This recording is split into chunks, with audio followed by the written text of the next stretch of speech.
What's up, everyone? Welcome back to, well, I guess welcome first and foremost to the first ever live stream that we're doing. This is something that we're going to start doing probably like on a weekly, bi-weekly basis, kind of just going over prospect games, guys that stood out to us throughout the week.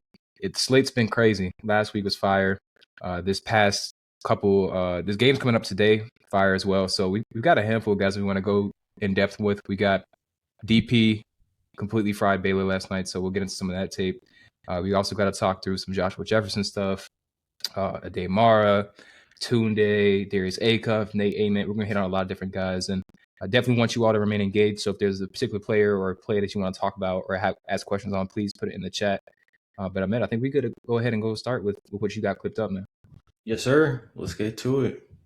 All right, man. Let me share my screen. All right.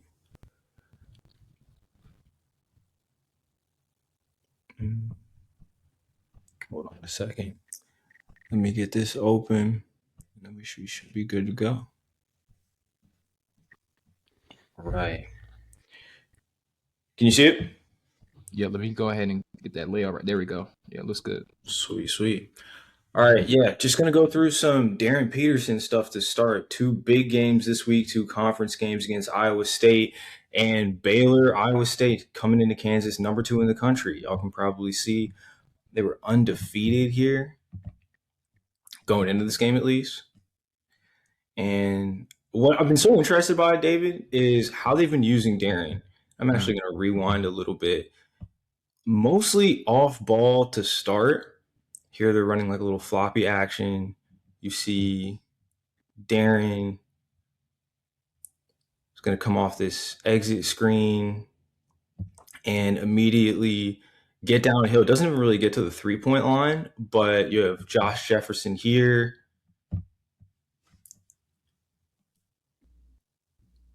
Kind of like a little shallow drop, and then DP just getting downhill. Not looking to get all the way to the rim, but nice little floater and just ridiculous touch. And again, same action. Same action this time. They're going to be running floppy, this time going to his right, and then misses the 3, but another catch and shoot. And we were all so worried about Darryn's 3-point volume and what the shooting would look like. And then with this clip, but he's down a little bit to 15. I think it's 15.7 threes per 100. And here he got the switch on Milan. Momcilovic gets him out on the perimeter and then gets downhill immediately. Gets the foul. They didn't count the bucket. It was on the floor. But just how quickly and decisively, and this was honestly something I've been kind of concerned about with DP from the start, is just how capable he'd be of sliding off the ball. He'd been every scenario, every situation he'd been in previously, DP had been on the ball. He'd been like a conventional primary. He'd been a pick and roll ball handler, and I didn't know what it would look like if he were asked to scale like this. And it's just been, it's been seamless, man. It's been phenomenal. And I think I had it here somewhere, but this was, and I'll actually pull it up in a second after these clips. But yeah, again, attacking off the catch, draws a foul, and Iowa State very much prioritized getting DP out of the game, and then he's had to go off ball this entire time, and switching up the matchups, whether it be he got Killian Toure in foul trouble a little bit early on, he got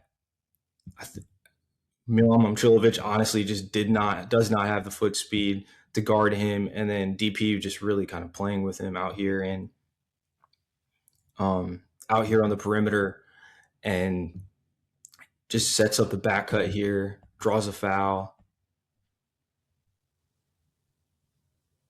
I think to your point too, to put some numbers behind it, when he was in high school, Darryn Peterson's play type distribution, he played 33% of his scoring came out of the pick and roll, and he didn't have any off-screen volume for the most part.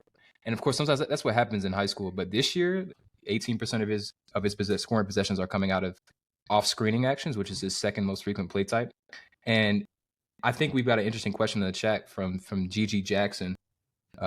He says, does DP's off-ball play style excuse his poor assist to turnover for PG?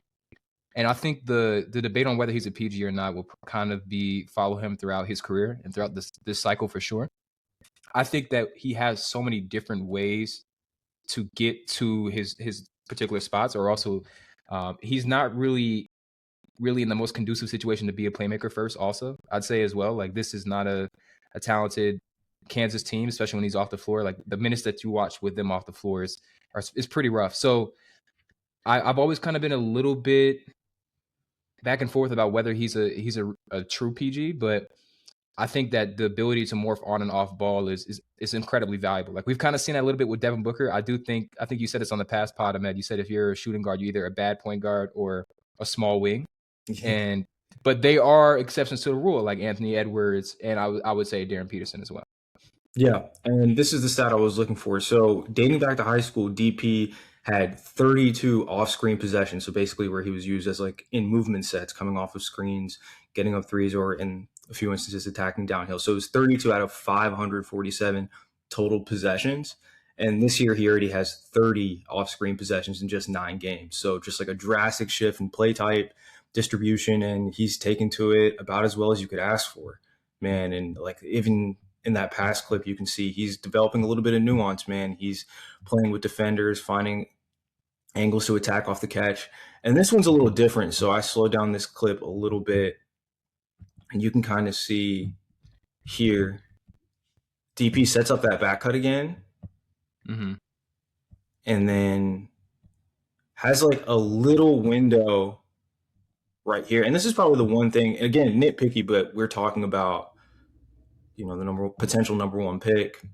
We're talking about a guy we've talked about as like a generational offensive talent. He has kind of a little window right here to get interior feed to Flory instead. And that's one thing, I mean, so many terms you could use for it. I mean, oftentimes we'll just chalk it down to tunnel vision, but here he has a missed dunk. And that was probably, and that kind of seemed to crop up a fair bit. And this is another play. DP gets downhill and kind of semi-transition and misses another little interior feed, or could have honestly hit the skip pass there. But this is probably some of the more frequent issues DP had. And then again, some of the issues you run into, because this game, he had 2 pick and roll possessions, and really they weren't structured pick and roll possessions, but when you're using them off ball, it's just sometimes hard to gain entries. And you saw Kansas run into that issue in the Baylor game as well. Early on, DP was cooking. I think he started this game 5 for 5, but then they switched Tounde onto him, and just much more difficult to get entry passes in. You can see here, they spend the entire possession basically run it like bleeding shot clock trying to get the ball to DP, and he just struggles separating from Tounde. Tounde, a great defender. Tounde had a pretty good game in his own right here. Yeah, and then now, obviously, but okay, so if we're looking at the potential number 1 pick, and maybe even, I don't know the odds right now, but the odds on favorite number 1 pick potentially, we want to see what he can do on ball as well as how complete an offensive player he can be. And this is where I have a little bit of consternation with DP, if I'm being honest, David, because he is he's great getting downhill insofar as he has a lot of craft. He has so many counters. I've heard a lot of like well-respected grassroots scouts, guys that have done it for a really long time for NBA teams, college teams, whatever it may be, say DP is the most skilled high school player they'd ever seen.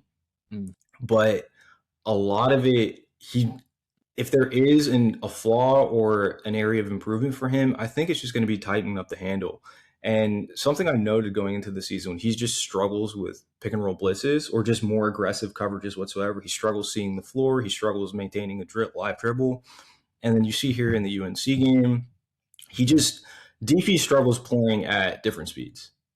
And here, just like issue trying to rush the split, and then another hedge, they run a ram pick and roll here, and DP just kind of gets caught. And that's also just like poor spacing on Kansas's part. But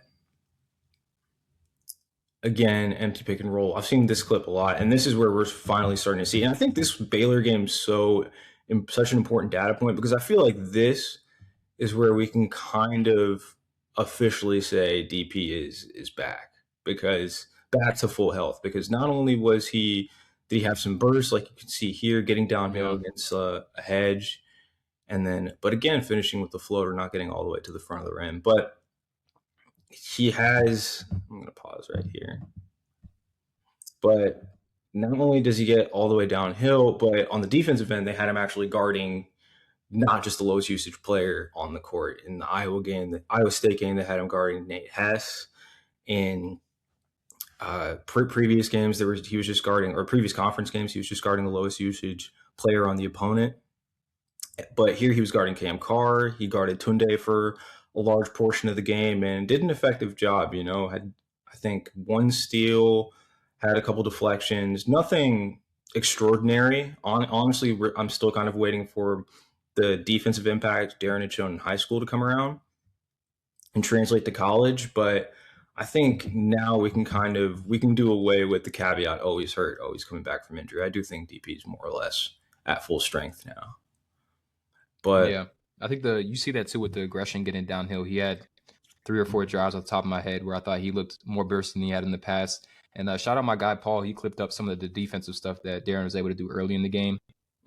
He was, especially in those first 5 minutes, very tight closeouts, sitting down on Cam Carr when he was going for some pull-ups, trailing Cam Carr when he came across screens at the top of the key too. Like that's not easy, especially for a high usage guy to remain engaged defensively. But particularly when you're chasing someone off the ball, you see a lot of guys take those moments to sort of rest. So we've got another question. Shout out Bong Boong 3019. He says his Kansas context not affecting his steal percentage. I think this is something that Ahmed has really helped introduce into my own personal sort of process, but like really accounting for what the system or the team and that influence over a player's play style. So I'll definitely default to Ahmed here because I think he's the expert on this type of stuff. Yeah, I mean, yes and no. I think it's been intentional to kind of let Darryn take plays off or plays almost like a designated hitter, at least coming back from injury. But I do think defensively, and it's really just kind of I've said it a lot, but like the bandwidth, the motor, there are just certain times he hasn't been able to, he hasn't involved himself in the play or he hasn't been fully engaged, which is not, it isn't a major issue. I think the appeal with Darryn, or for me at least, there's only so bad someone with his dimensions can be defensively, honestly. And I really believe that. I know that may lose. Some people don't necessarily subscribe to that, but I think the benefit with Darryn is he can shoulder a massive offensive load and then still manage to collect a couple, defensive events, create a couple turnovers, get a couple blocks. But it hasn't been as high octane as what I thought it would be coming into the season, frankly. Yeah. But then, here, just another pick and roll.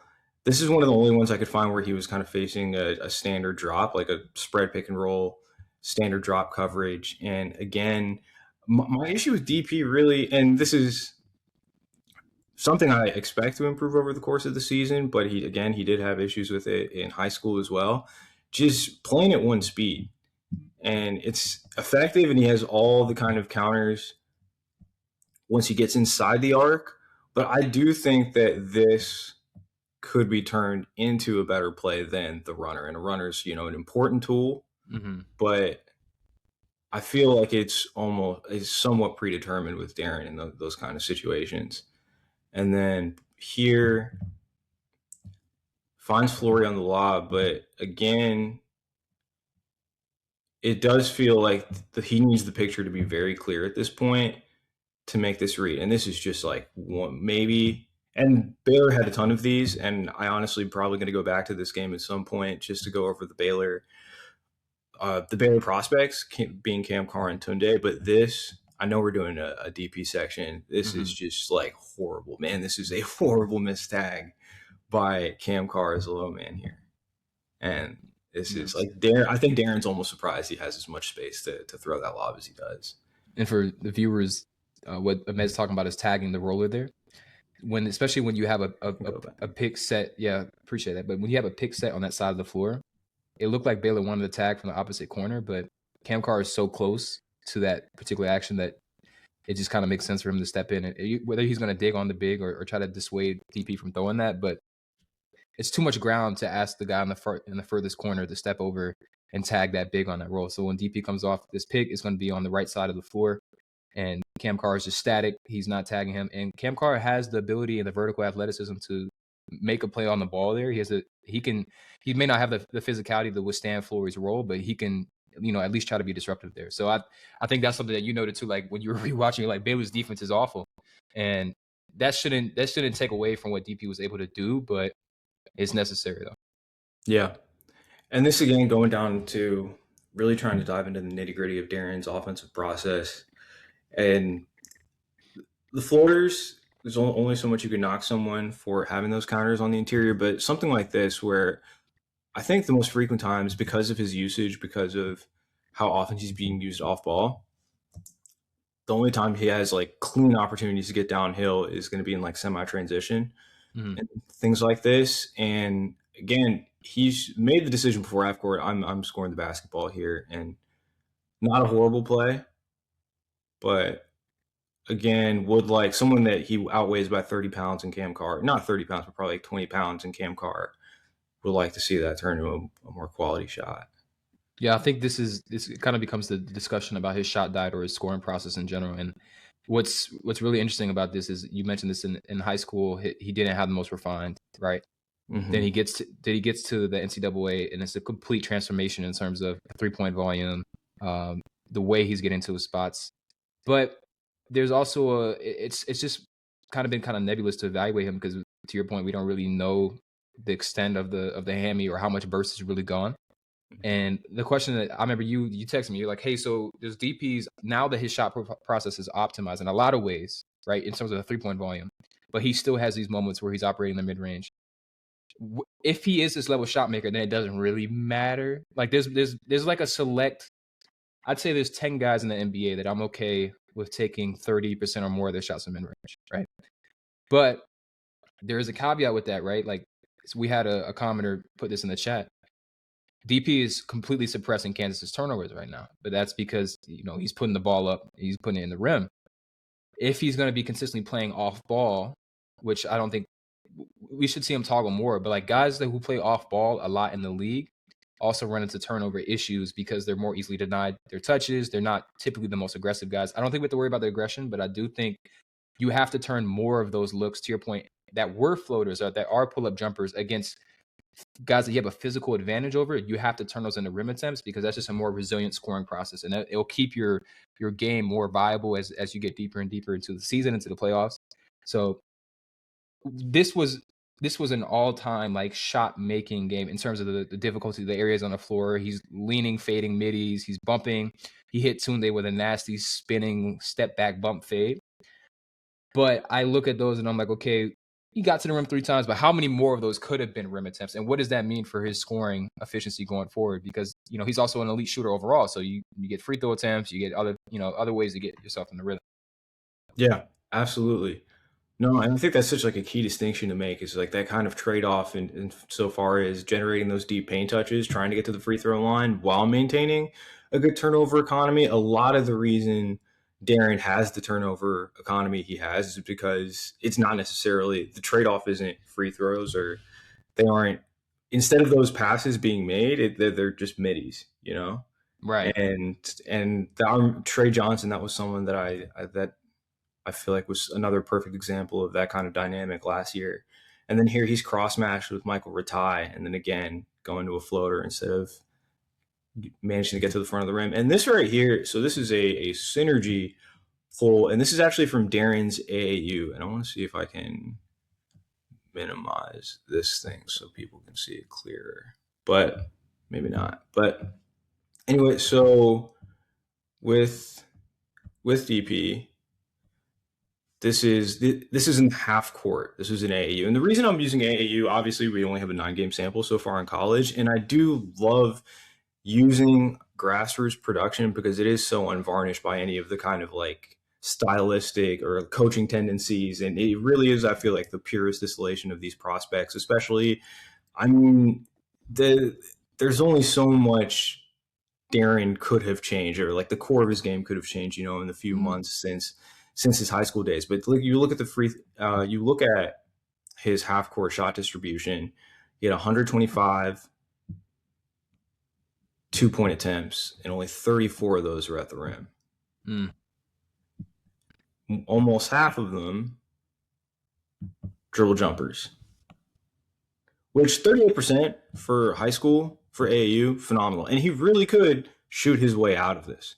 And he's already addressed one of the major flaws in his repertoire or in his profile, that 3-point rate of 3-point attempts over field goal attempts, which is just 3-point rate, the number of his field goal attempts or the percentage of his field goal attempts that are threes was 29%. Now I think he's just a hair under 50. I think he's at 49% after, which is a monstrous leap to make in just the season. And especially the fact that he's not doing it in the same game state that he was used to in high school, where he's just pulling a ton of off the dribble threes. He's doing it in catch and shoots and coming like flying off screens and getting them in transition. So Darryn has proven, he's shown an ability to adapt, but I'm wondering if this may be kind of one of the more defining characteristics of Darryn's offensive game. I wonder if it's something that he can actually change, is managing to convert a lot of these pull-ups and these difficult shot attempts to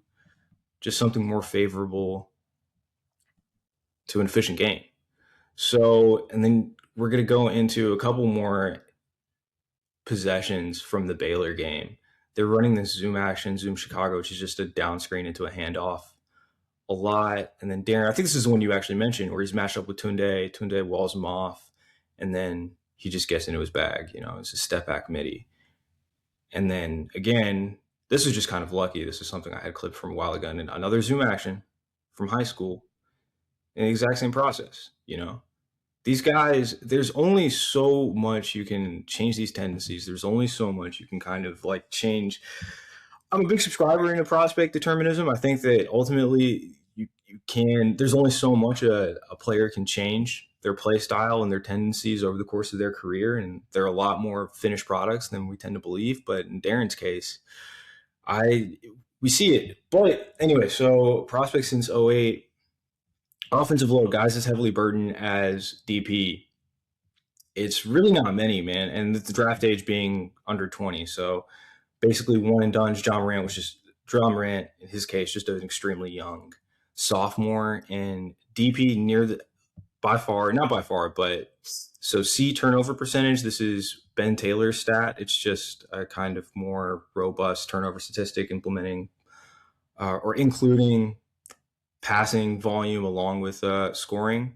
And DP, ridiculously high offensive load, doesn't turn the ball over. And in the meantime, Kansas has skyrocketed in offensive efficiency because of his inclusion, obviously. And it'll be just interesting to track. These are, again, I understand the nitpicky nature of what we're doing, but this is going to change the trajectory of a franchise for better or for worse. I mean, these margins could ultimately be the deciding factor between, passing up on a potential MVP, and whether it be Cameron Boozer, AJ DeBonza, whoever, and taking Peterson.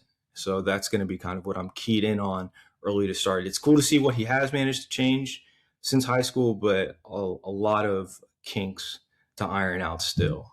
And yeah, next I wanted to go over the number 2 on this list, Darius Acuff. Yeah, I was gonna say before you go ahead, just the point about like the shot profile, right? Where he's taking so few rim attempts. I think the optimistic sort of takeaway from that was like that's a star signal in terms of an ability to create space. Like historically, when I look back at my database, guys who have a rim to non-rim below 30, there's a lot of great names on that list, right? There's guys like Steph Curry, Chris Middleton, James Harden, Damian Lillard, guys like that. But it's all based off the ability to be a shot maker. It's not about how your shot profile looks like. It's like if you can actually make those shots, right? And so that's the difference between someone who's, this is going to be sounding reductive, but like someone like Campaign, who has the same shot profile as these guys, but he's just not that level of talent. And I think that there really isn't much to suggest that Darryn isn't that level shooter, but I think it's just it has to be a little bit different in terms of the way that he approaches the game, just because of, it's there's like a model of lead ball handlers. I feel like you've got like your big toolsy wings, you've got the guys who are going to minimize turnovers because they're just going to get shots up as guards, and then you've got like the actual like premier offensive engines. And I think in some ways the league is leaning away from someone who orchestrates everything. And so someone like Darryn is probably becoming more valuable in today's NBA than someone than he would have been maybe even a couple years ago. And the ability to create within isolation and reduce that shot making or that playmaking decision load from your teammates is probably his biggest sort of value at this point in the NBA. But it's something that also has some similarities with an AJ Debonsa. And so I think it'll really come down to, of course, the gap between them is pretty big defensively, and then that makes the team building a lot more simpler around someone like DP who can toggle between both guard spots, who can play on and off ball, who has defensive playmaking, who I can't remember his rebounding off the top of my head, but like it's solid. Strong. It's solid. Like it's not crazy, but like he's never gonna be. He's going to give you all these different areas of influence across different areas. So yeah, I just want to put my 2 cents in on that. No, absolutely, yeah. And so the next dude I wanted to go over, another freshman, kind of at least at this stage of things seems to be one of the more polarizing draft prospects, is Darius Acuff, who so far is posting a ridiculous offensive load, shouldering almost or has his hands in virtually everything going on for the Arkansas offense, which is, as per Bart Torvik, last I checked, was number 7 overall, while still never turning the ball over, which is so ridiculously rare. Darryn's offensive profile, much different than Darius Acuff, despite the loads they're carrying. Acuff has more than double the assist percentage or assist rate that Darryn does. Acuff handling a lot of pick and roll ball handler responsibilities, but what he's excelled in so far, I mean, like I said, just his craft. You see him against an ice coverage, spins back. It's been so good about finding lobs, kind of something he developed this past season. And then in transition, Arkansas, one of the faster, higher paced teams in the country. Acuff, again, really adept getting downhill in transition, pushing the break. And they have just a bevy of play finishers. Trayvon Brazil's been on the end of a couple of these, and then here he's going to kind of take it himself, draw foul. And what he's so good at, and I'm going to rewind this one real quick, or what makes him enticing, Acuff, relative to a lot of league guards, a lot of kind of, would you just call him like more of a conventional, like floor general type, a guy that's going to assume all the playmaking. He's really built. And you see Jacoby Gillespie, a very good perimeter defender, just gets bullied. And this right here, I thought this was like a really kind of important play. Not this one again, where Jacoby is getting put in the rim. But this right here, so they're running a double drag shallow. So you see, I want to go over this one because this is kind of like, I feel like we'll probably mention this a handful of times, like schemed advantages. And this is kind of what one looks like right here. So you have Malik Ewan setting this first pick, Trayvon Brazil, number 7. He's going to shallow cut. So he's just going to kind of vacate this area right here, if I can. Vacate this area right here to remove any potential nail defender. So Acuff, he's going to go here. And Acuff going to kind of replace this missing space. And this is just going to remove that entire first level of defense. Acuff can get to his strong hand quickly, unfettered, and get downhill. And it helps mitigate a lot of what I think his issues are at the moment, which he's just not like a very bursty player. You see here, he's trying to get downhill against Adrian Woolley, just struggles to separate in a few dribbles, and it's a tough 2 at the rim. And it's just like semi-frequent. And I think we're going to see teams cover him like this a lot more, where they're just switching, because really he's struggling. Kevin Overton, again, just doesn't have the burst to like generate clean front of the rim paint touches, and is fine with settling. He doesn't, for as strong as he is, as good as his frame is, he's pretty rough at playing off 2 right now. And this has resulted in, over his career, just kind of a paltry, that's another issue. And then the issue, a paltry free throw rate. And then the issue when he's not able to get these clean paint touches, again, switching coverage, a bigger player, he'll settle. Settle in short mid-range. He'll settle for pull-up jumpers. And this is a query I ran. Man, I really wish this wasn't getting cut off, but it is what it is. A query I ran on my database looking for players who had similarly kind of suboptimal shot diets. So you can see the rim to non. Is that cut off for you, Dlee? Can you see that? No, you can see it. Yeah, cool. All right. So So rim to non-rim. So basically, they're taking more shots in the mid-range than at the rim. They're not getting to the line, and to replace those rim attempts, they're not being like selective about how they're generating these rim attempts and stock percentage. So that's just kind of it's like a remove pace bias from a stat like steal rate and block rate. Just taking really kind of reductive, just taking the percentage of steals plus blocks a player accounts for their team. So the denominator for taking a fraction is team stocks, and then the numerator player stocks. And these are all the guys below 6'3" that hit these thresholds. And you can see not exactly a who's who of not exactly any players that you would necessarily. Colin Gillespie is probably the best player on this list. And it just goes to show how difficult the margins are. So razor thin for players at that stage or at that size, and when you don't have just like a very cleanly projectable offensive process, it just makes things difficult, man. And Marcus Sasser, I guess, is another somewhat success case. And in Acuff, this has just kind of been a long-standing trend for him.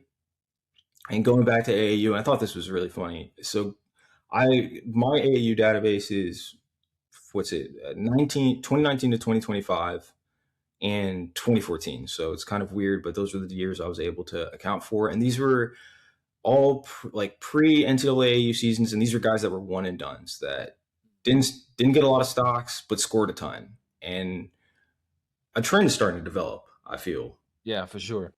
It's definitely true. All of these guys, Sharif, Atlanta legend, but a McEachern legend, but Sharif Cooper came in highly touted, second round pick, and again, not nearly to the extent of Acuff, but another guy that had just kind of like a suboptimal offensive process. But then Cam Thompson, Rob Dillingham, man, it's just the issues that they're facing. Again, just being first percentile defenders in the NBA. Yeah, and when you throw the free throw rate sort of not being where you'd like for a league guard, and then you combine it with like his drive numbers are pretty weak as well. Like he's at 0.8. His overall his scoring efficiency just isn't very comparable to where he is when he's running pick and roll. And I think organized finishing for most guards is going to be something that you kind of come to expect, right? Like his value proposition is that he's going to dominate the ball and create plays for others. I don't think it's necessarily an issue that he's screen reliant. But when we talk about this versatility of roster construction play styles, you can't be locked into one play style.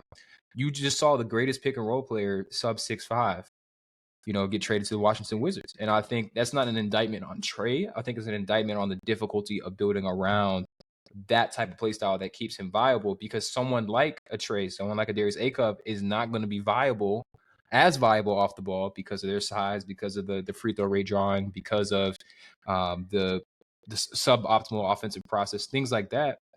And so it just kind of locks you into that style of play. And I think that's, in a lot of ways, Acuff will probably continue to dominate college basketball because Calipari I think he's crafted a good roster around him as well. Like, it's not just Absolutely. Brazil. I know you mentioned Brazil, but even like guys like Carter Knox and Malik Thomas, like all of these guys are pretty conducive to Darius Acuff's play style. And so Arkansas will remain a good team. I just think that, when you're seeing guys like Colin Sexton get salary dump, you see Trae Young go for without a pick. It's rough. And I see Gigi Jackson. He peeped what I was doing, but basically I wanted to bring in his question. He asked about DP, AJ, and Boozer. How would we rank them in terms of how purposeful a team has to be when building around them? And I think that this is something that's front of mind for me in every prospect, but particularly for guards. I'm curious on where you stand on this. I think from my perspective, I think the not the consensus, but like most people would probably expect like AJ to be the easiest guy to build around. But I think that for me, it'd probably be DP. And then, man, like I really love what Cam brings offensively. And so I don't think that Cam's going to be as roster reliant or as construction reliant as most might think. I think like you really just kind of need a rim protector. And that's not to say that that's not hard to find, because I think that Cam will either be able to up the 3-point volume or he'll be able to drive more, if not both. And I think with the offensive rebounding, the passing, the free throw shooting, I think that he's pretty close to a plug and play offensively, as opposed to someone like AJ. I don't think you have to build a roster around AJ, but I think they'd probably be on the same tier for me. I think DP is a level above in terms of ease of building a contender, but I think I might have Booz like a hair ahead of AJ. Curious on where you feel about that. No, that's one I totally agree on. I don't really have any pushback there.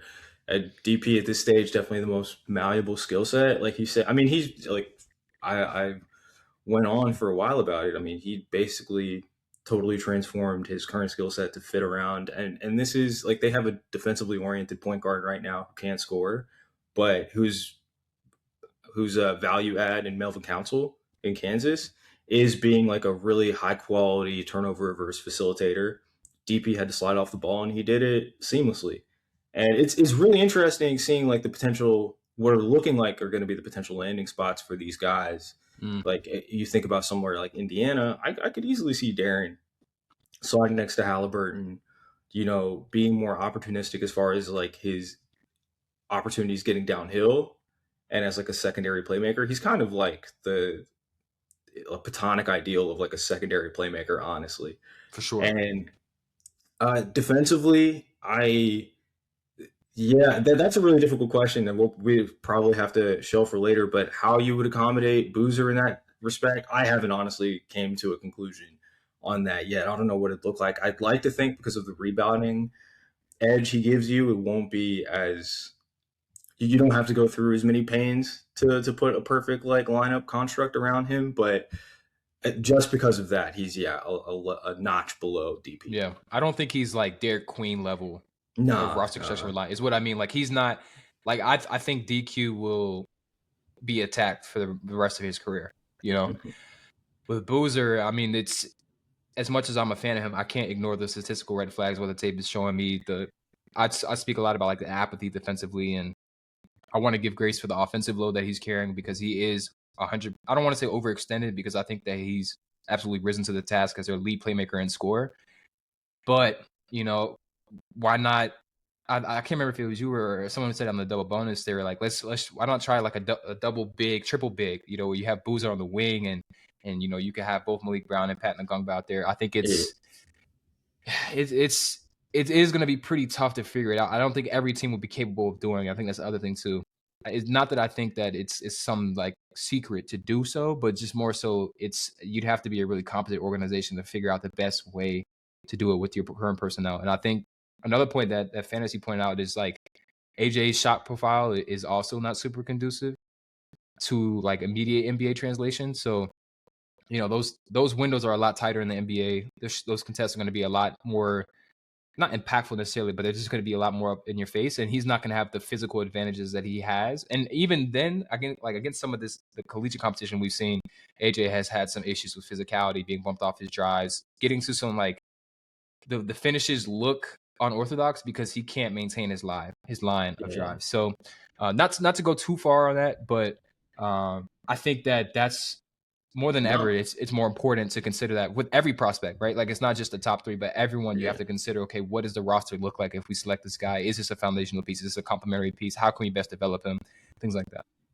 And no, absolutely. I don't think, even though we weren't talking about Acuff specifically, I do think that's like relevant to the conversation because this is a guy that if he just had a few more of those ancillary skills, those soft skills around what his game is currently, that's a very interesting player. And that's kind of what makes me frustrated about Acuff. I feel like I've mentioned it a lot, is like for a guy with like plus anthropometrics, I think even though he's not the most dynamic downhill athlete, I do think he's like a capable athlete. I do think he's like an NBA caliber athlete at the position. Yeah. It just hasn't been, you haven't seen that two-way output. And you look at this group again, not fall from, a collection of stellar lockdown defenders. Even amongst this group, Acuff is at the bottom in stocks per 40, which again, AAU has their own statistical limitations and the quality of data. This isn't pace adjusted, but I mean, it tracks with what we've seen so far in college.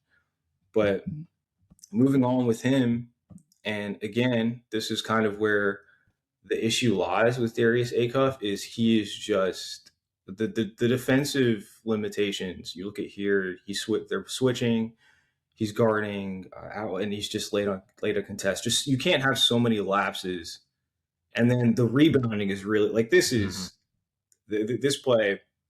I think is so demonstrative of my issues with Acuff is I don't think he's just going to be a bad defender. I think he's going to be the worst defender in the NBA coming in because there really isn't even a single avenue where he is plus. Like it's something like rebounding where you have a good wingspan, you're strong, you should be able to hold your own on the glass for relative to position. I'm not expecting him to average 8 rebounds a game, but you see here his man he's responsible for number 10 in the corner is Isaac McNeil, who I think has below a 1% offensive rebound rate for his career, and to my knowledge has not recorded a dunk in the NCAA.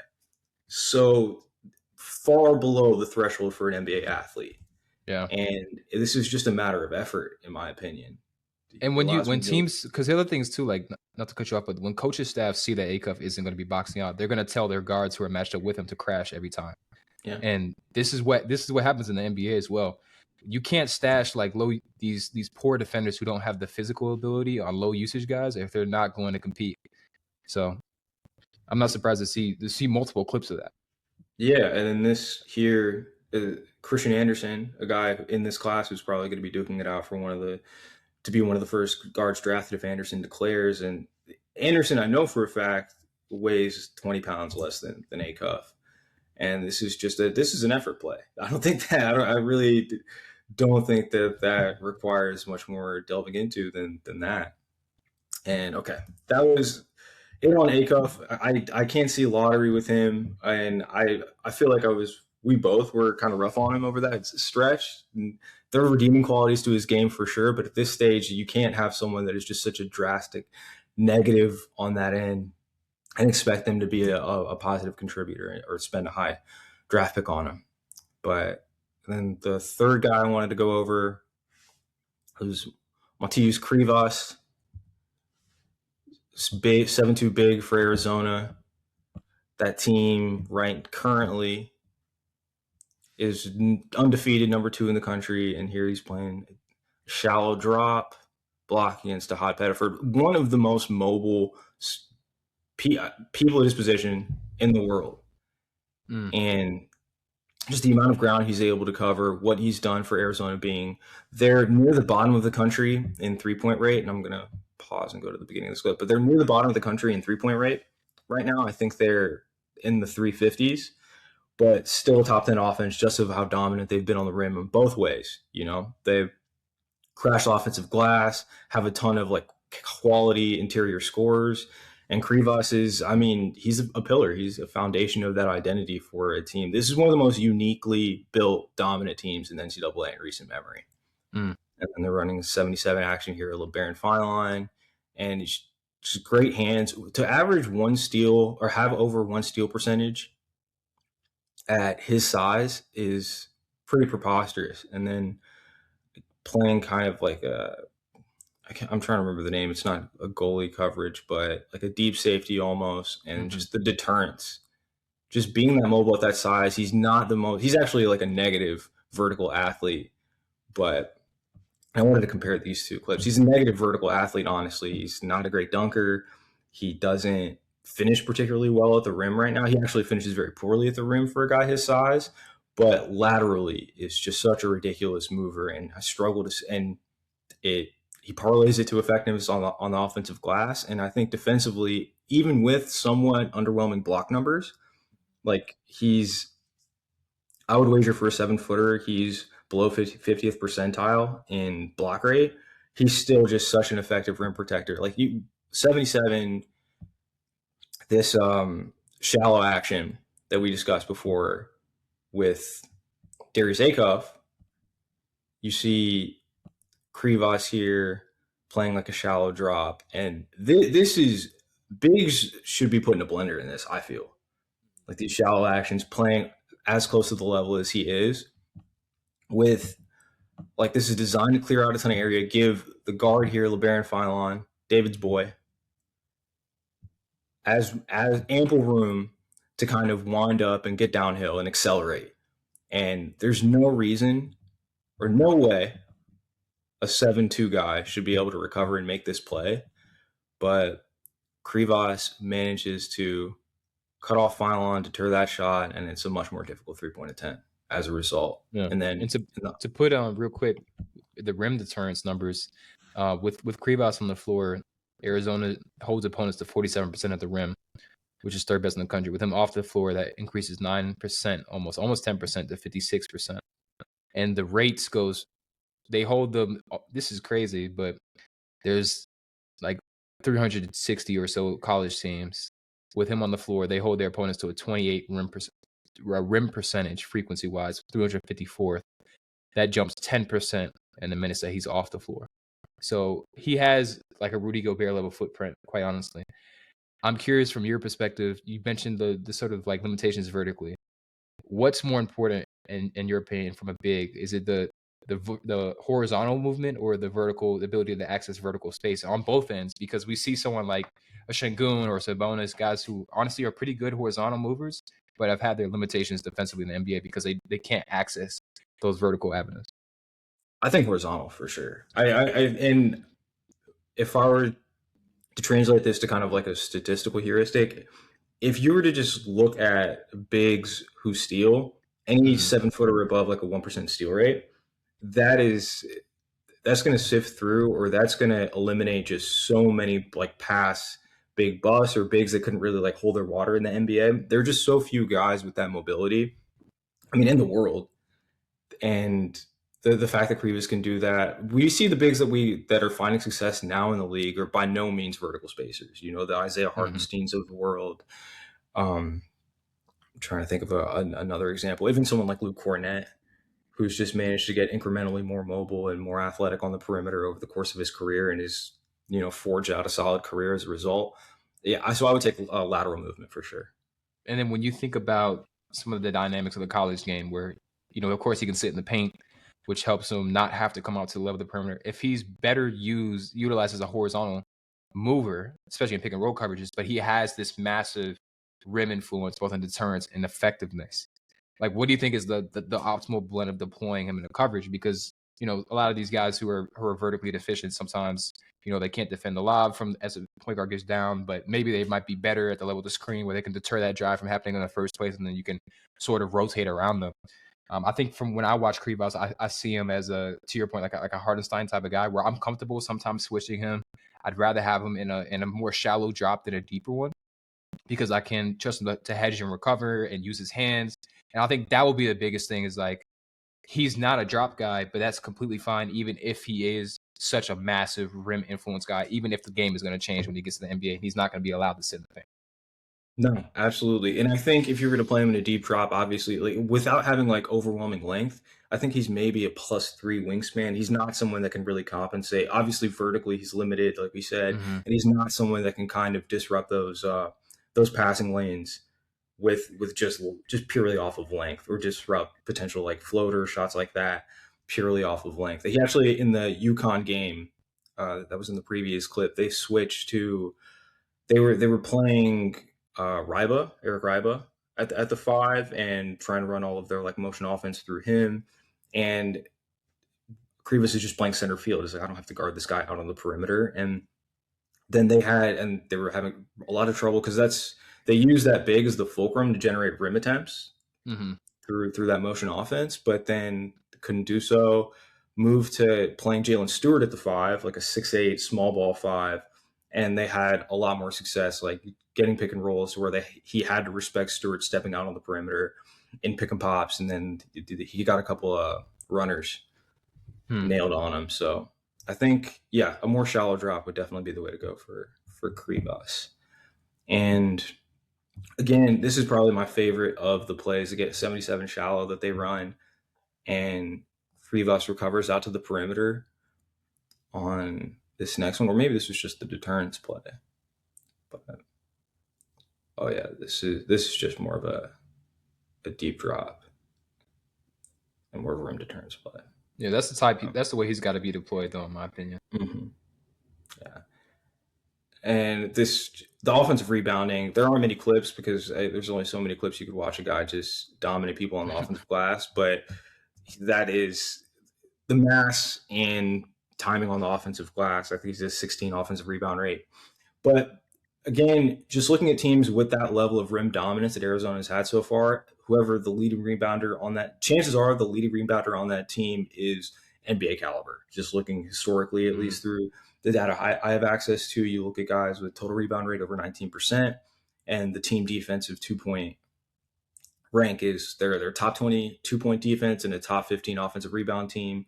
This is a pretty stellar list of guys looking at it. And even some of the lesser known ones, Chinanu Onuaku, he's done well overseas. I think that's valuable. Even if a guy's unable to make the NBA, that broad skill set translates to other levels.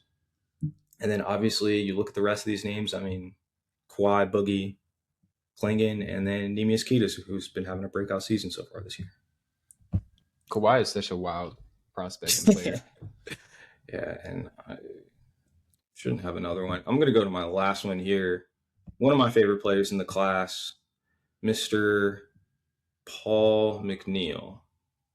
And then that was just okay.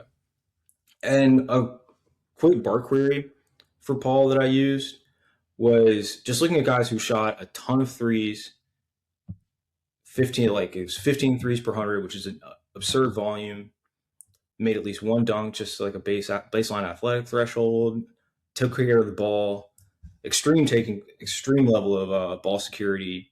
And Paul, at the very top right here, not only had the lowest turnover rate of the group, but some of the best ancillary statistics, at least athletic indicators of the group. He's like the second highest block rate, comfortably the highest free throw rate. So the few times he is going inside the arc, typically good things are happening. And insofar as he's not turning it over and he's getting to the line, and he rebounds, which is huge for a guy of this role. And I wanted to touch on all of these little skill sets. I see someone in the chat saying Josh Hubbard. Yeah, I mean, he's the man, of course. And Price Sanford, another guy having a breakout year. I think it's interesting. A lot of these guys, there's 8 dudes on this list, and 4, 5, 6 of them are active NCAA players. So it's kind of keeping track of general college basketball trends. I think is a worthwhile exercise as well. And with Paul, again, a movement shooter, running like an Iverson set. Here was like screener. Paul's gonna slice screen and then come out. Most of what Paul's doing is shooting off of screens. I think he has a 22% off screen frequency, which is 95th percentile in the country this year.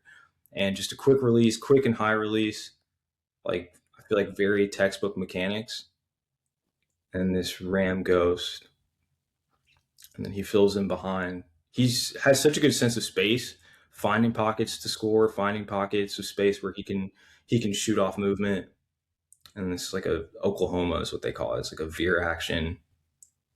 Paul again, kind of a lucky bank. But this is what I'm interested in. This is where I think a lot of like the Paul analysis gets lost. Is they're running zoom, and again, he can take so many high degree of difficulty shots, but turnover efficacy, I feel like we haven't been able to explore this full length because Paul can play make, man. He can get downhill. He has a really secure handle. And this is another instance of the zoom action. He can do stuff like this, which is you won't find players doing, just so high feel. And these aren't passes generally like a lot of perimeter players can make. And I know this is chopped AAU level film, but look at this. And then just for a second, this is such a good pass, even though there's like 3 pixels in this video. But Paul's running like a ball screen action. He has a roller, and he has manipulation as a passer. Like he has a lot of deliveries that just I feel like he hasn't been able to utilize because he's been used as just a conventional movement shooter. And these rim assists he's capable of finding, just has more shift to his game than virtually any movement shooter you would find. And the Seton Hall here is a top 10 defense. Najai Hines is one of the top shot blockers in the country. And even something simple like that little pocket pass, we've seen so many. I just talked about how Darryn wasn't making simple passes like that. And Braylon Mullins, a few pods ago, I discussed him not making simple reads like that. And then this is the ancillary stuff. And this is the stuff I was getting on Darius Acuff about that Paul is so phenomenal about. And why I want him to be on the ball more is because I think he can handle the guard duties on the offensive end and defensive end. Thinking about lineup constructions where he is the guard, matching up with typical guards, Paul is phenomenal on the glass, and he's going to be better than virtually any perimeter player at securing rebounds on both ends. And that's important too. Like you've mentioned some of the different things he does as a movement shooter that you don't typically get from that position, but all these indicators of physicality and processing, like that will differentiate it from someone who's like a Gary Trent, who like at this point in the NBA, he's like virtually only on the floor to shoot threes, but being able to do things off the bounce and also help his team on the glass, like that's a real rotation player. And I still think there's, to your point, some underdiscovered things. I like the Duncan Robinson comp because I think Duncan's like the best or the most maximized offensive version of this archetype. Well, what I wanted to bring up with Duncan specifically is you look at Duncan. So on the left, I have his like pick and roll handling because typically, and I think you mentioned this earlier with movement shooters and like the turnover influences. Oftentimes, you have to go through such extreme lengths to include these guys into offenses, and then Duncan. With Miami, I feel like they've been kind of searching for identity offensively for over the past few years. That's kind of been their issue as a franchise. And I remember for a little while they were trying to scale up Duncan as a playmaker. And I'd say not limited success, but his two highest years, 2024 and 2025, in pick and roll ball handling frequency. You look at his turnover rate, this is abysmal, like truly abysmal. See if I can get it down. It's 22.8% and 23%. And then it was reflected in his offensive turnover rate, both being offensive turnover influence, six-factor influence, both being negative in those years after being somewhat positive the previous years. And I just don't think you have to experience that kind of trade-off with Paul. Yeah, and I think Duncan's forte was like the handoff. It was like he could only really act. And that's what I probably should have emphasized on. Like he could only really create reliably out of handoff scenarios and not handling scenarios. Yeah. So, and there's just so many instances of Paul really like displaying a tight handle, a creative handle. And when we were going to do this on the pod, I think I titled the section our outline point guard Paul. And that's a little extreme because he doesn't have a ton of burst and he's not very physical. He might be 190 pounds, but I do think he's just such a unique game. He has such a unique game that I think it's an avenue worth exploring. And I would wager that it is explored once he gets to the league. And I see someone in here saying, I'm interested to hear about his defense. You will not be because it's bad. But yeah, and it's just something I want to see in the limited relative to the NBA, but the limited number of possessions we have in college, you can see that like the turnover influences has played out. This is against top 220 teams, and it's not a ton of possessions. It's a little under 900 possessions in total, but you see here, they are number one in the country in turnover rate with Paul on the floor. With Paul off the floor, they are 321st in the country in turnover rate. And offensively, they are 14 points per 100 better in Paul's minutes. He's 100th percentile in offensive on-off. And for someone who doesn't have much playmaking volume, it's because I feel like oftentimes the misconception around playmaking and even like assist or turnover is additive. They're adding assists. They're creating other opportunities to play make. But I think really with someone like Paul, who is only like a relatively low usage player, his turnover efficacy is displayed in just how quickly he processes and how quickly he can toggle off the ball and how he kind of just greases the wheels of the offense by just simple moves, like simple reads, like advancing the ball in transition and getting them in our early offense quickly, and in his more designed sets, making sure that they're able to get to whatever the tertiary or secondary set is after that. And yeah, that's I don't think I saw someone in the chat say, would I take him in the first round? 100%. I thought Paul was an NBA caliber guy even last year, but he probably won't leave. But this is kind of just my monologue, my soliloquy, hoping that, Paul gets to really display the full extent of his talent. Yeah, I think we both have both of those guys in the first round. at this point in the cycle. And I think it's hard, man, because I'd rather just put the guys that I like, but it's probably not likely that he comes up. But I really was a fan of Paul too, like before the season started. Kind of looking back at the indicators before his first season at NC State too, like he was really intriguing. And a lot of these, to your point, like the play style has persisted. There was a study done by Lane Vashro in 2014, and he basically looked at the translation of certain statistics across different levels of competition, and he basically found, hey, if you're going to be a guy who's on the glass, you're going to be a guy who's on the glass in the league. If you're going to be stealing, you're going to be stealing in the league. Like, people don't deviate massively, right? Like, the only times it's very rare that you see like a Brook Lopez case, or someone like that who completely revamps their game. So if it's viable at a prospect level, at like high level AAU competition, and it continues to again rear its head again in high level D1 competition, then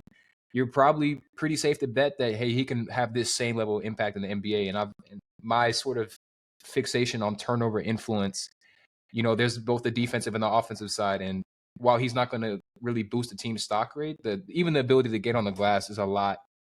Is going to give positive value that you're not going to get from most guys who are going to be suppressing turnovers in this particular way, while also giving you the 3-point volume, while also giving you the playmaking. And Blink asked if he can be at least a chaser. I think it depends on where the offensive usage is, but I wouldn't really want to say like this. I don't think this is a guy I would close games with defensively. Like, I need to stop. He's not going to be on the floor, right? Yeah. So I think everyone will have a role defensively, but his isn't going to be consequential. I don't think. I think he's just so additive offensively that you're okay with him at least giving you the defensive rebounding, but he's not going to give you much else. No, for sure. All right, man. I've been going on long enough. You want to dive into your guys? Yeah, for sure. So I'll go ahead and pull it up. We'll be sort of like talking through my article that I put out, and going through some of the clips I have in there. But I actually want to start with Abuka Okori, who I kind of like dismissed, quite honestly, at the beginning of the cycle, because I was like, he's beating up on bad comp, whatever it may be. But I've kind of come along, man, and so off my site, which uses DRE, which is daily RPM estimate, Abuka's performance against UNC was 99th percentile. Of course, this season he went for 36 with 9 assists, 1 turnover, shot 72 true shooting percentage, and completely hooped. This was one of 8 games by a guard versus top 100 competition that was able to clear a 20 DRE. For those who are unfamiliar with the metric, the highest prospect game on record was a 33 by Ben Simmons. He went like for 40, 10, 0 turnovers, 8 steals, something like that. Paul McNeil had the best performance this season at like a 29 when he went for 40 plus. So very good game against, honestly, UNC isn't a great defense, but at least against competition, right?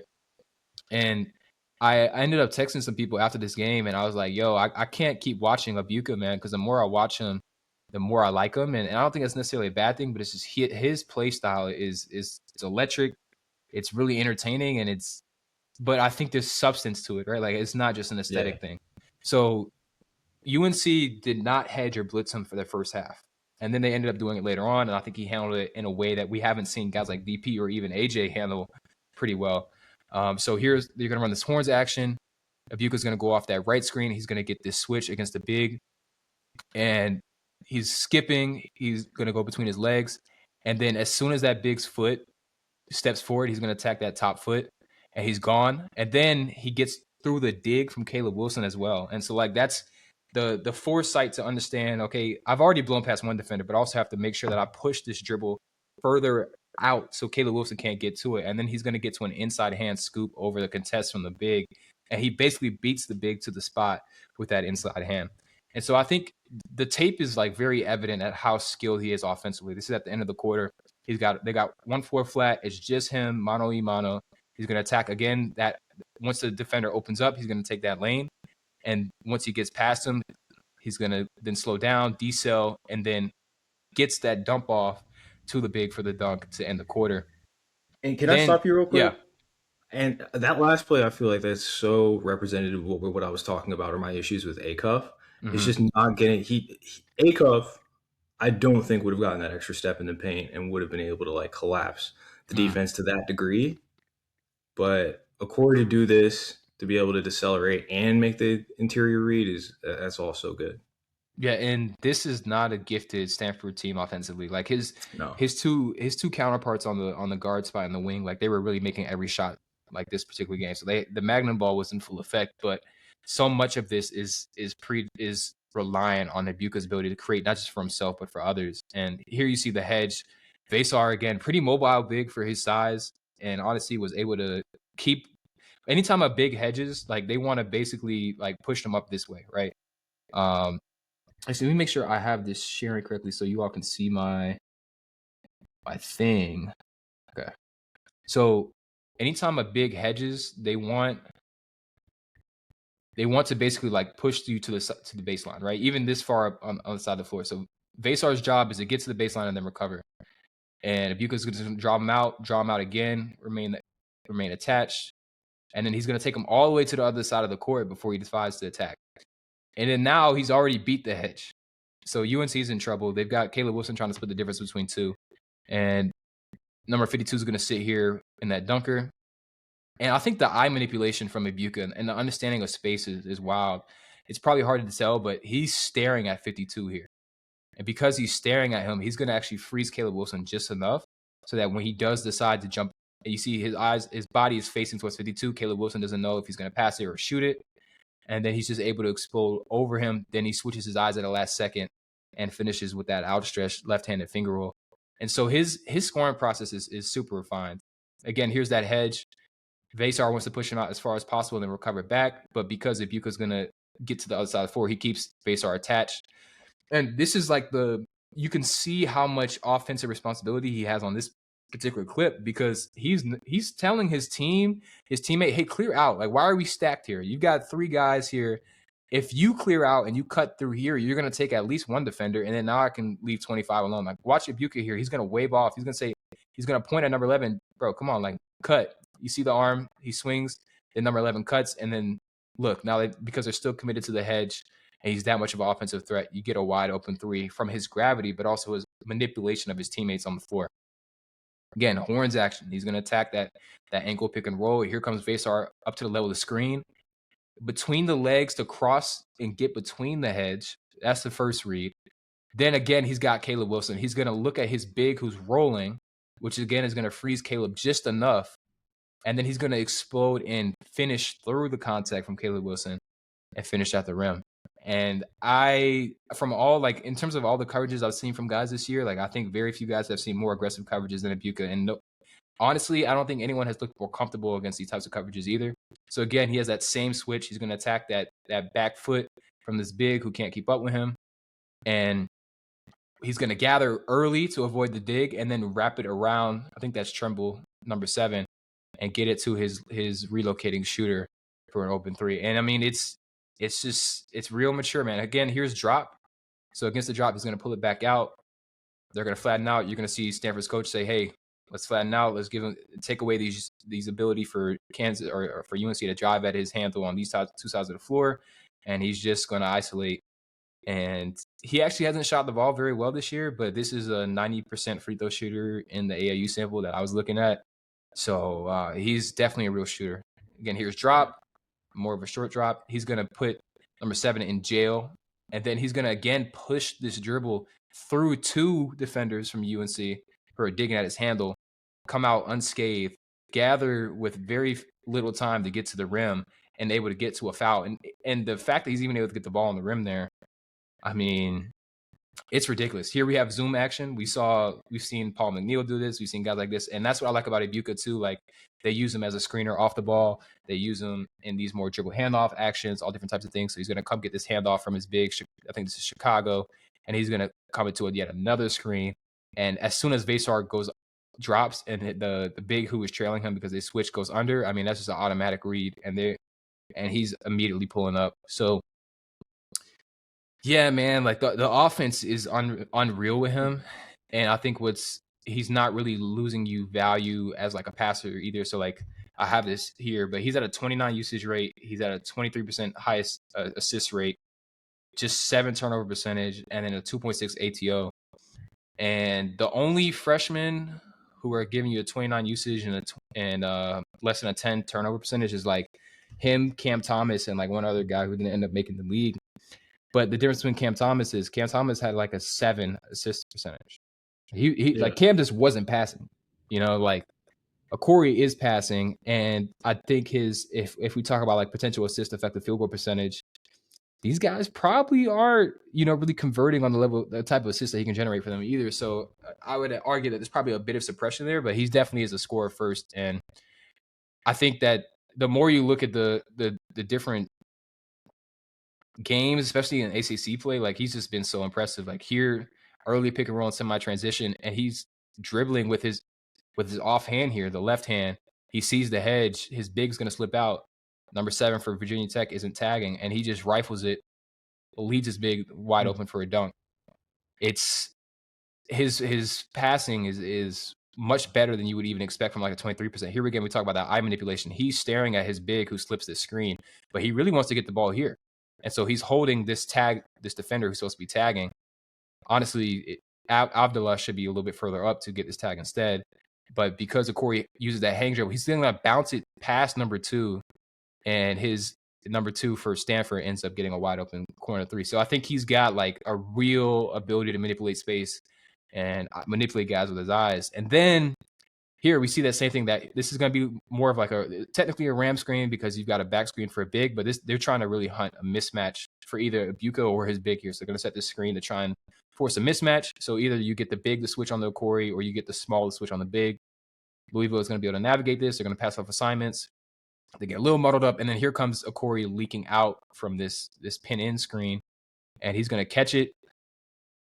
Again, you've got different sort of passing angles. He reads on the catch, and he's going to catch, and he's going to flow into a pick and roll.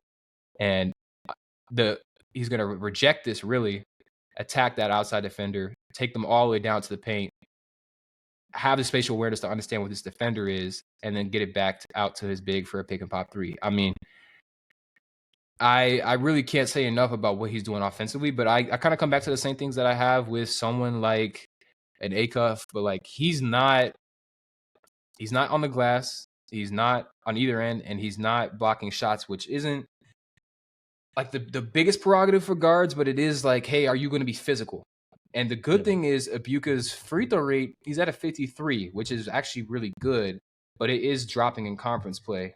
He's at like a 35 in conference play so far. So we're looking at average career estimated wins from dunks and threes, and then average NBA seasons played. So for reference, all the guys in my database, the average career estimated wins contributed over the total of their career is about 10, a little bit closer to 11. And the average NBA seasons is around 4. And then you look at, the guys the actual players who meet this query, and it's a lot of super skilled offensive players, but you also notice that these guys aren't without their flaws, and that's physicality wise, it's defensive wise, some of them playmaking wise. I don't think he meets the skill threshold as of now to excuse the lack of ancillary production, because even these guys who are the most skilled of this, like kind of like I would say flawed archetype, they've had their difficulties in the league, But I think about this particular guard class, and I think about, the things we talked about with Paul, where he can operate off ball, he can run zoom action, he can be that back screener and rip. He very clearly some ability to manipulate space manipulation, real shooting trajectory, because he shot 92% free throw. I think like 85% career high school and 92% at Brewster. I think the offensive, not the total package offensively, but the scoring and the playmaking is enough for me to say, hey, this is a guy that, in this guard class, I think for this particular archetype, he's one of my favorites. Yeah. I think I'd have him over Acuff. I'd have him not. I'm kind of like in that Christian Anderson tier, I'd say for me and I would probably lean Abuka just because of some of the physicality things with Christian Anderson. I don't know if I want to. I don't know. I go back and forth with those two guys, but that's kind of like where I stand on him. Yeah, no, that makes sense. And another thing with Abuka, I know all of these guys don't have play-by-play, like Ty Lawson, for example. I think he was before NCAA play-by-play was made available. But Abuka's got to be in the 95th percentile of unassisted, or percentage of his baskets that are unassisted. Yeah. Like he's sub 10% assisted at the rim, sub 10% assisted in the mid-range. That's extremely rare.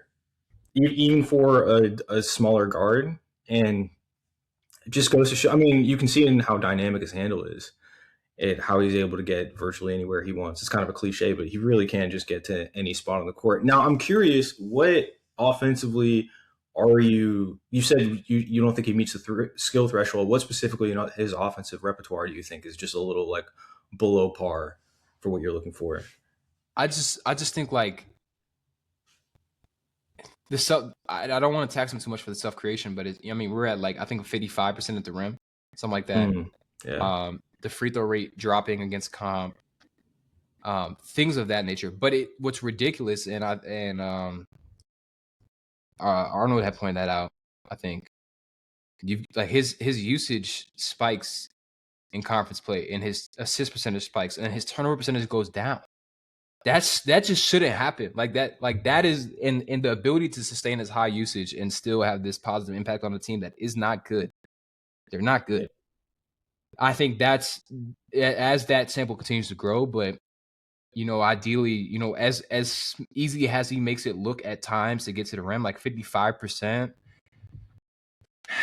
that's not great. It's just not. And so that's kind of what I come back to. And if we can get to 58%, and then we're still on that 90% self-created diet, that's really, really impressive. And I think I just keep coming back to the fact that his skill threshold has clearly been so high since he was in high school. It's kind of ridiculous that I think he came out of high school and only had Harvard, or his parents forced him to go to Harvard, but he didn't have like offers anywhere else.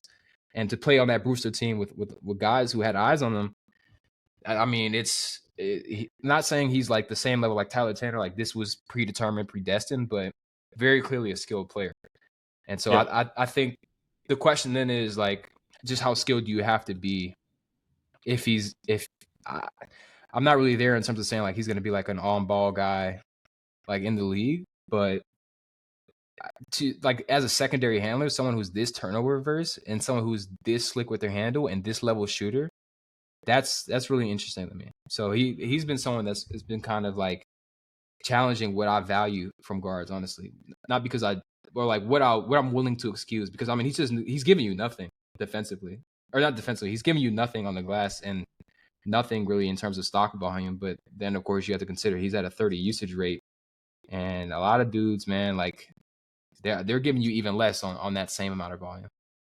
Yeah, no, it kind of seems like he's limited vertically, probably just by 2 dunks for as consistently as he gets to the rim, and then like you said, the rebounding as well. He's probably just more of a limited vertical athlete. But I mean, we've seen guys in that same mold or with that same kind of play style, downhill threats that are more ground bound, like Dennis Schroeder, for example, find success, man. And I mean, that's still I struggle with that with small guards a lot because I want to look at them through like the high leverage lens. Like, what are you going to do when these games matter? And so often or not, we see those guys get exposed. We see them get hunted, but that's still innings eaters. Innings eaters are going to be important. They're going to be valued even more so moving forward as, we kind of transition into the weakest link era or whatever you want to call it. Yeah, I mean, even as Dennis Schroeder has bounced from team to team, like he's played consequential roles for all those teams. So I think that's a great point. And I want to talk to Tounde a little bit. He had a really good game against Kansas. To me, like my biggest problem when I wrote this article, but continues to be so, is kind of like he has a big man shot profile, and he's not actually that athletic, I would say, like compared to some other guys. Like on this table, I shouldn't have clicked that. Sorry, but you get guys. These are guys who like dunk at above 12% of their attempts. The rim to non-rim is about 0.7, and they're finishing relatively well on their non-dunk rim attempts. But before I added the 3-point rate, like it was only bigs who had that type of shot profile, and I don't like the idea of a 6'5" forward, which is what Tounde was. To your point, you made it on the podcast. That's what he was in high school, and at least in terms of his shot profile, that's what it is now in the NCAA. Now, visually, he's not playing as a forward. Off the ball, he's getting his 3-point volume up a little bit, but even when you add like a 3-point volume filter, like these aren't guys. This is a concerning group for people to be in. Like I think like Terrence Mann is a pretty good example of a guy who has a forward skill set, but he's a wing. Terrence Mann 6'5". He played the 4 a lot for the Clippers, and it was kind of like billed as like a PJ Tucker regen, but Terrence Mann never had the frame. He never had like the defensive aptitude, not just in terms of motor, but like the ability to like actually move his feet. And he just wasn't the same size as someone like a PJ. So, I'm not really comfortable with a guy with that type of shot profile who isn't blocking shots a ton and isn't like super, super prolific on the glass, doesn't have a plus wingspan. Someone like that playing at the four. To me, it's like playing Lou Dort at the four. Why would the Thunder do that? Like they'd be in trouble. So to me, when I look at this group, I feel like there's really two avenues. You're either going to shoot your way out of it or you're going to dunk your way out of it. That's what Derrick Jones Jr. did. He dunked his way out of it. Cam Whitmore probably wishes he could. I don't think he can. And I don't think that Tounde is the same level athlete as a Derrick Jones Jr. or a Cam Whitmore or even a Olivier Maxence Prosper, who I think is like a pretty underrated athlete. So where that leads him to, because he was already dropping against competition. Like after this game, he probably got a little bit better. But I think for Tounde, it should be a defensive first mentality in a lot of ways. And then on offense, like really focusing on the driving closeouts. I think that's where he's pretty special, quite honestly. Like I think he has a good ability to maintain his line. Of course, the frame is really good for his size as well. So, late in the shot clock here, he's going to again attack that back foot, and he's able to just bump off that defender and rise and get to a spot. So that's kind of like the benefit, I think, of playing such a high usage role pre-NCAA. You're comfortable doing stuff like that. And then again, here the ball gets a kick out. He's able to drive and finish above the rim. Baylor had a pretty soft schedule to start the year, and that's where he got a lot of his scoring volume in. But the ability to drive has remained evidence against better teams. Here against Memphis, after number 10 drives the seam, you're going to see him pump fake. And the good thing is, as Tounde gets his shot volume up, he should be a little bit better at drawing those types of closeouts. And then I think his frame will do a lot to help him in these scenarios. And I think his touch is honestly pretty good too, relative to where his shooting percentages. And I think that's more so like his shot profile as opposed to like an inability to shoot the ball or he just doesn't always get the best shots relative to what his frame should do. But yeah, I think we talked about a little bit more on the other pod, so I'm not going to go too in depth into him. But have you seen any progress since we last touched on him? Like particularly in that game against Kansas, like do you feel a little bit more, I guess, optimistic about his NBA outlook as he's continued to play more in conference play? Yeah, I mean, he got up 8 threes last night. That's huge. Yeah. I think if there is going to be a way he makes himself kind of viable offensively, like you said, he's going to have to shoot his way out of it. I think, and the possibility is there. He's like historically has solid touch indicators. Obviously, he's starting to get through. I think he's verging on 10 threes per 100, which is pretty good for a wing. But again, it's really just going to be the processing. And he's never going to be utilized like this. And I think, it's weird to say, but I think the feel issues or his issues as a processor become more prohibitive, or that they become more detrimental when you scale them down. And then he just becomes like a high turnover complementary piece, which is just the worst. I mean, one of the worst intersections you could have as like a rotational piece or as a complementary piece. And I want to see him improve upon that. And he's late to the game to my understanding, and this is something that could kind of round the corner as the season goes, but it's going to be I think he's at this stage one of the 5 guys I'm most interested to see what trajectory their season takes, because I want to see whether or not he declares. I feel like the reason you could very easily make the optimist and pessimist case for Tounde. Yeah, I think I would expect him to, probably just based off where he came into this class. Yeah.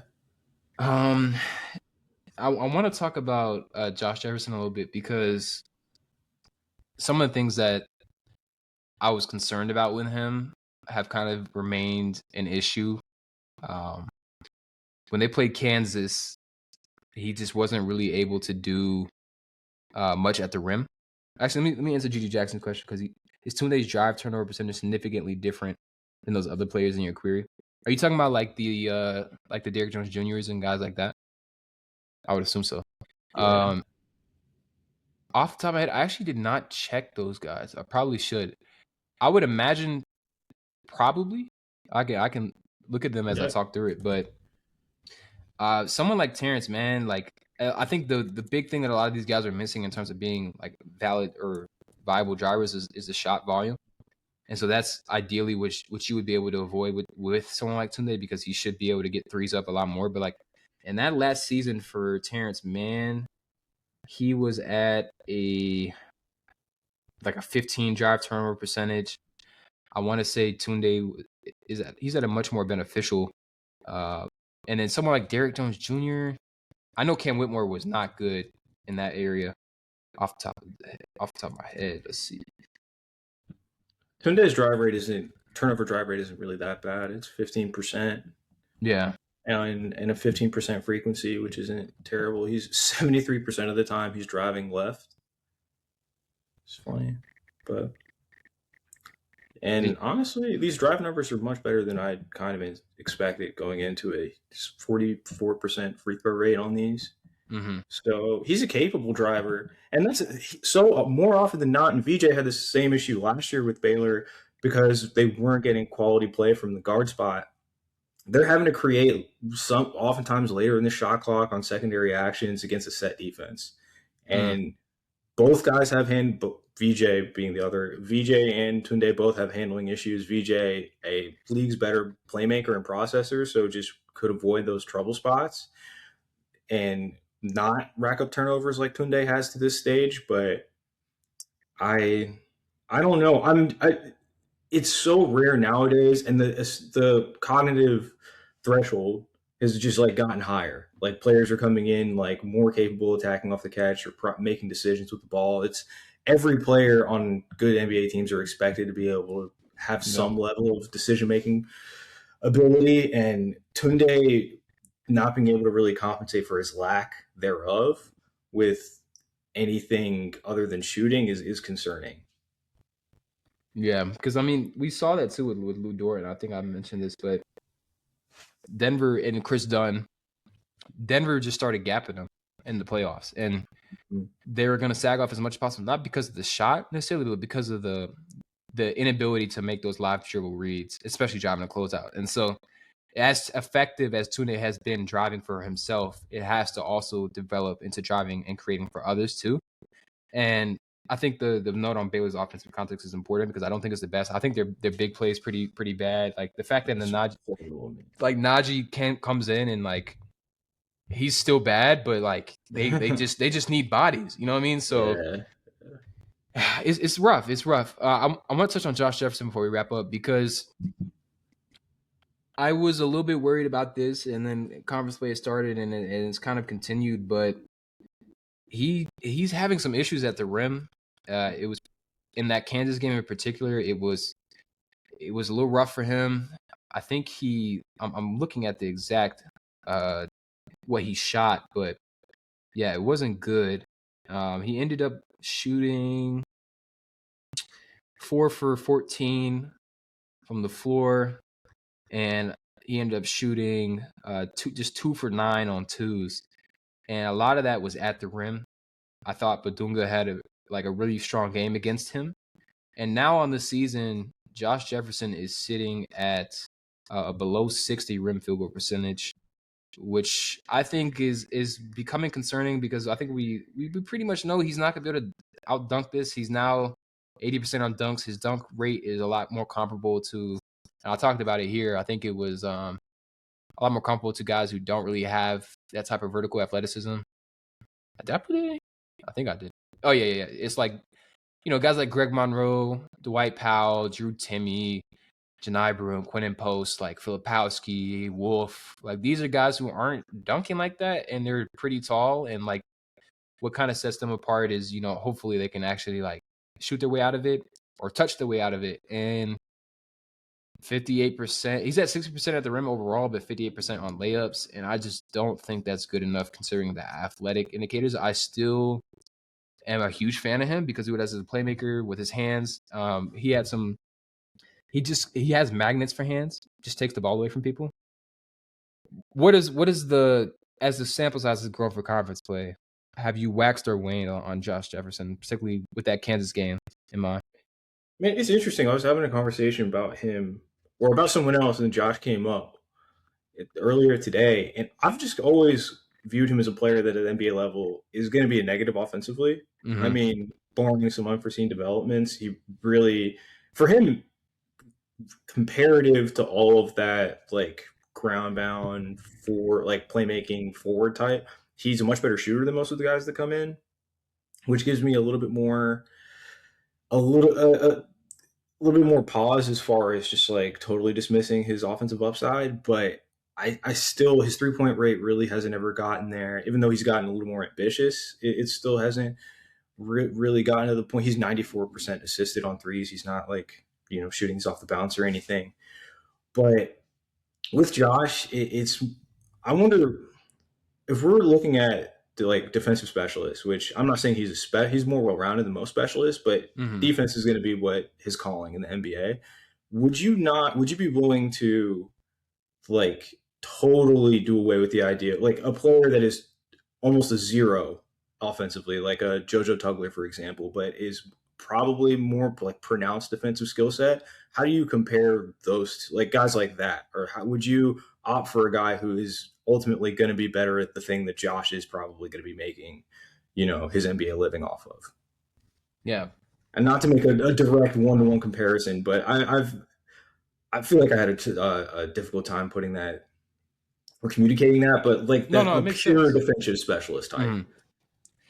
It's, man, like I just think like so much of what I've talked about in like this particular article is how much better Josh's drives have gotten, right? And I think that's really important for me because like in his previous season at Iowa State, he had a lot of problems with turning the ball over, and so much of this is because of the way he's being used, right? Like they would sometimes stash him in the corner, and then he'd be, giving the ball late at the end of the clock, and very similar to Tounde, he had to create something. And when you're a non-shooter who isn't super bursty, and you're playing against elite defenses in the Big 12, and it's, you're going to get possessions like that. And then you go back to this year, and they're using him as, bringing the ball up, and that is a huge difference, right? Because then now he can reject screens here. He can spin away from the help, and I think that's really, it's been a huge point of emphasis for him. I can tell like he's become more crafty. He's become a better driver overall, but.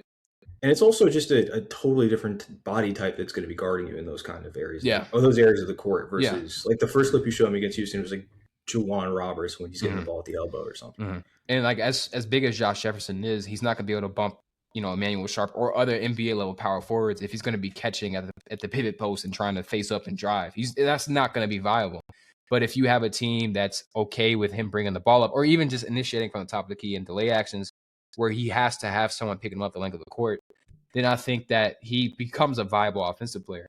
But the issue is like that's pretty like that takes a lot for a team to say, hey, we want you to bring the ball up, and I just can't really envision a lot of NBA teams doing that. Like how many teams let Kyle Anderson bring the ball up? Like I think the only other guy that had issues shooting wise and was allowed to do things like this was Ben Simmons, but Ben Simmons, of course, was a much more dynamic athlete. He was getting downhill. He's pushing the pace. So I think it's an interesting question because I think Tugler, are the deficiencies on offense, or is the hand timing and the positioning and the strength and the board cleaning, is that enough on defense to negate the offensive deficiencies if he's not going to be placed in that position where he can initiate and run actions and DHOs and delay? And I don't think so. Like I think he has to be in that position offensively because while he does have special defensive characteristics, he's not like the generational defender that someone like Tugler is. So I'd say like in a vacuum, I could definitely hear the argument for someone like Tugler should be selected over someone like Jefferson. But I think if I was coming from a perspective of a front office where I was like, hey, we want to involve this guy directly in our system, and we're able and willing to do the things that will maximize him offensively, I think I would take Jefferson over like a pure specialist like Tugler. And in that conversation, I almost just like talk myself back into Josh because I'm thinking of specifically the areas where he struggles, like offensively. He will shoot like he's so much more likely to struggle because of how overextended he is offensively. Like he's constantly, I mean, a player like Josh is never going to touch 30 usage again in his career once he leaves Iowa State, obviously. And the kind of players, like when he is asked to when you simplify his role to spot ups and attacking closeouts, the number of guys that are going to be able to wall him off. Like he's going to be at such like a dramatic advantage just off his like mass attacking closeouts. That's going to help a lot. And I'm trying to think of like I remember. I feel like now we're seeing the only kind of players that can really like give Josh troubles are the kind of players that aren't going to have the convergence of skill and size that Josh does in the league. Like there are so few players like that are 240 pounds Mm-hmm. and that can move their feet at the NBA level. And it reminds me of like when Casey Wallace was coming out. I remember in college watching him struggle with some like tiny point guards and thinking, oh, can he really be that level of a point of attack defender when he's struggling containing these quicker perimeter players. And when you get to the league, those guys are just like few and far between. They don't really exist because of the inherent limitations that mold of player has. So, yeah, I'm still high on Josh. I still believe in him, but I think it's an interesting thought exercise. Yeah, I wanted to just show some of the increase in the 3-point volume because I think it's just as much like a willingness as it is like an actual efficacy. Mm-hmm. And when I saw this, when I was watching this game live, and it's like no hesitation. Yeah. I And think, mechanically, he's good. yeah, he is, and he has free throw numbers are all right, but like I think like, and that was kind of a bad. I don't really believe in like the whole bad miss, good miss, but like clanking that off the backboard isn't the best. But sometimes in that in between area, he'll get to a pull up jumper that's a little bit interesting. And I like your point about the mass and where he'll be deployed and the types of guys who will be able to stick with him. Like there's not, while there are of course bigger athletes in the NBA, there aren't many guys who have that mass and are mobile and can handle and can pass and hopefully at some point can also shoot as well, because that will really just unlock different dynamics for him where, if a team has to step out and respect him from that far out, then you've got a whole different sort of, offensive proposition for him. And here, Silovic wasn't paying attention, but you see Jefferson's bringing the ball up and he's orchestrating, he's telling guys where to go. He's telling Torrey to come get the ball. He's in wait. Like this is to me, he tells me like he is their offense. Yeah, Flat out. definitely. Lispy is like, you'll hear collegiate announcers talk about this, but like Lispy definitely organizes them. But Josh Jefferson is indispensable. They need him, and especially when he's not when Lispy is on the floor. And so he is an extension of their organized offense. He's a linchpin on defense. He's vital to everything they do. Here they're running horns out. They're going to set that screen. It's basically a Spain leak. They've got Momčalović setting that back screen. He's going to leak. They kind of go to the same space, and there's again no hesitation from Jefferson. He's aware of the shot clock. He spots up and he knocks it down. And I think that the more I look at the numbers, the more I look at the tape, I think that his cognition will save him in some ways. But then you have the mass, and then you have the driving, and you have the playmaking, and I don't think I won't. I don't think I'll be able to keep him out of my top 20, but I do think I have to keep in No mind. way. I have to keep in mind though where the finishing is, because I don't think he is like a super resilient finisher. And I think if the difficulty is going to make a difference in his efficacy, it will be at the rim more than anything. I would feel like those weak side rim protectors, things like that, like especially against Kansas. Like I probably should bring up some of the Kansas tape before we wrap up, just because it was that sort of jarring from him. But like he really just could not create, a good enough driving angle against some of those guys. And then when he did get to the rim, it wasn't pretty most of the time. Let me go ahead and grab that real quick. And like Kansas again, like I think I don't know how you would feel about them defensively. I don't know off the top of my head like where they are, but like I wouldn't say that they're one of the better teams in that conference, right?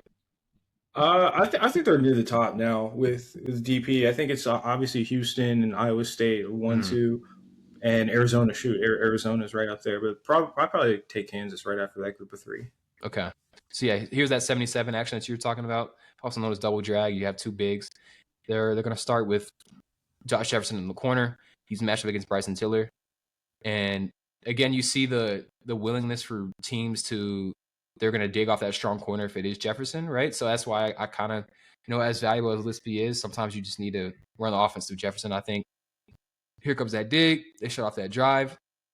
And then now look at how packed the paint is. Tiller is fully able to face up against them. And, Jefferson is able to somewhat get some space, but then like he just kind of dies vertically, and this is, I think that this is a good example of his touch. Like that's not an easy shot by any means, but you can see that he had to touch that one in. He wasn't going to be able to bump Tiller out the way. He wasn't going to be able to, attack that vertical space. So something to keep in mind as he faces more and more athletically gifted centers. But again, here's off the drive or off that rebound. I like how immediately he drives. He picks up early, keeps it high to keep it away from the digs. And I think they should have gave him a foul there. But I think that's an example of some of the craft. And different ways that he can drive, man. So here's Lipsy again. They're going to use Jefferson as a screener on that away curl action.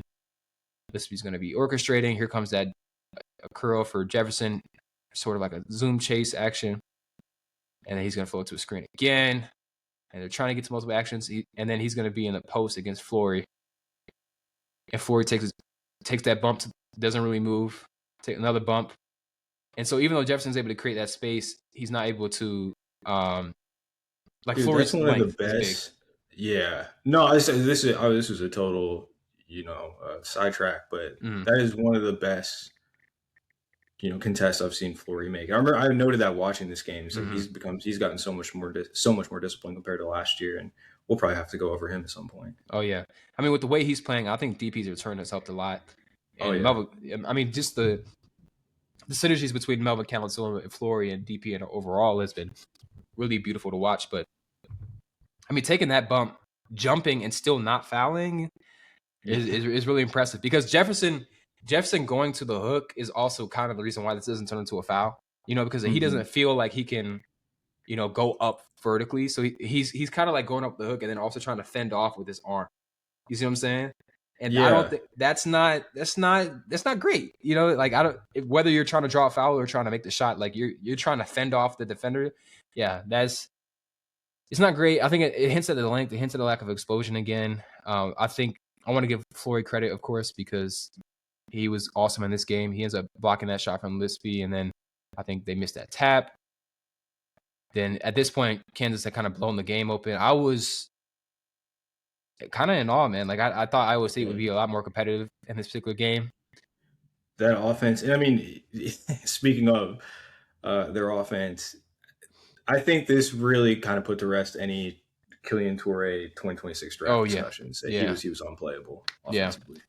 And it's you're also running two non-shooters with pick and roll. It doesn't make it easier for Jefferson either. And I don't think Touré is like a phenomenal passer. So you're gonna see when they can go under and you're running a screen, you're already setting the screen inside the arc. It's bad, man.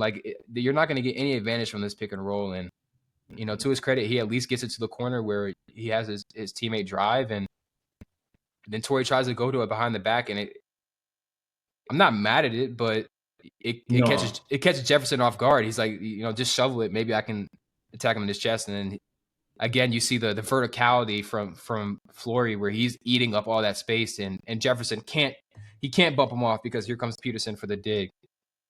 So, it's games like these where I understand why people are worried about the offensive translation. But then, hopefully today's game versus Cincinnati, he'll continue to show different ways he could be effective. And I think, you do have to give him some form of grace for this offensive context, but it's a concern.